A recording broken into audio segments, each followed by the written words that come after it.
All right, Pony, this is pretty interesting. This is our Tri-State Office Furniture tweet of the day from Jake Glazer. He said, Baker Mayfield tells me, in addition to his torn labrum, he also fractured his humerus bone, shoulder. According to a scan this week, Baker said the fracture is preventing his rotator cuff from firing. I need the fracture to heal for me to get back out there, he said. When his shoulder popped out, it fractured the bone. How many quarterbacks out there are actually diagnosing their injury?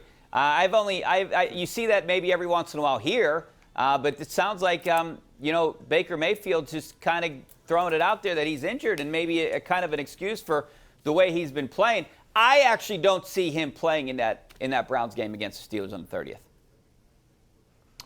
Well, I think there's still a chance. I think he's still going to try to gut it out and play. I think you're right that I think he wants fans to know, and I think he wants, the front office knows and the coaches know because they're seeing the medical documents, but I think he wants the outside world to know, hey, give me a pass this year or give me a bit of a cop-out because I'm injured. I'm not 100%. So I think that's why he's being so honest and transparent with his injury. Let's face it, he has not played well. He's got only 6 touchdowns through 6 games. And the Browns got to make a huge decision on him. Do they give him a contract extension?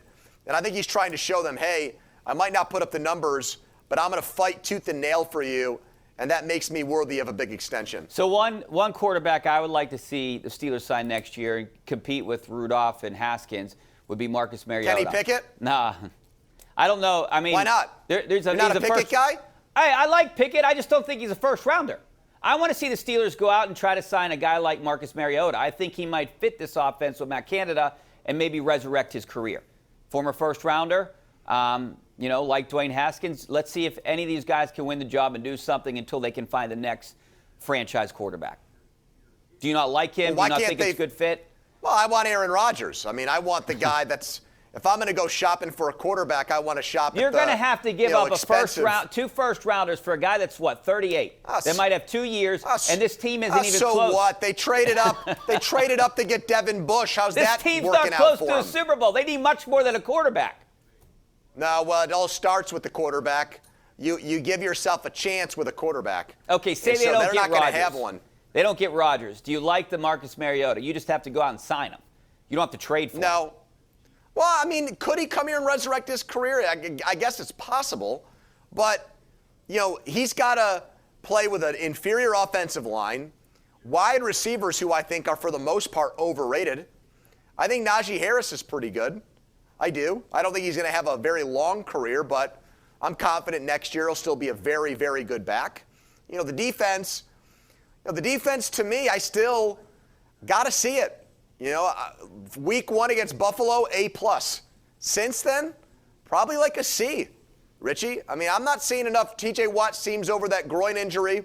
Was excellent against Seattle. Cam Hayward's been a stud all year, and I think he's the Steelers' MVP at the bye week. But everybody else, I'm looking at guys like Devin Bush. Come on, Devin.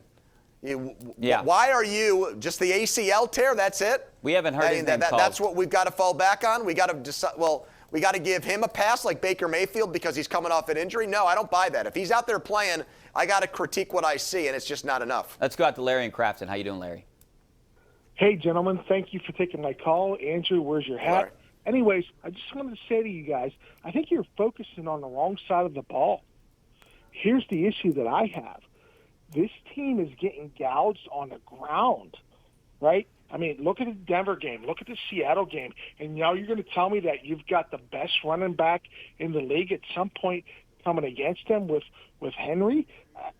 I'm more concerned about the fact that this team can't stop people from running against them. And I'll hang up and listen to you what you think about that. Yeah, Tyson Alualu, I think, is a huge loss. They need to get Stephon Tuitt back at some point. You can tell that they're getting killed on the ground, especially in the second half. Big play after big play. That's something they definitely have to fix. Well, I think part of it is what we were just talking about. Where are your inside linebackers? Yeah. You traded for Joe Schobert.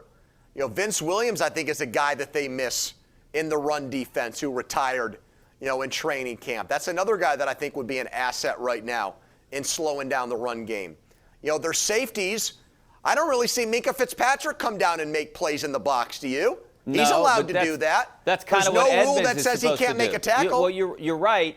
I mean, Edmonds stinks. I mean, Edmonds, let's just call it what it is with Edmonds. First round, not a bust like Jarvis Jones, but a first round miss like Ziggy Hood. Okay, decent player, but not worthy of a first round pick. Well, that's what happens when you go with underclassmen. You know, sometimes that's what the Steelers like to do. They draft underclassmen. I can't believe how anti-Pickett you are. I'm just stunned by that. I can't believe that you're not on the Pickett bandwagon and you're not reading the CBS Sports, Kenny Pickett,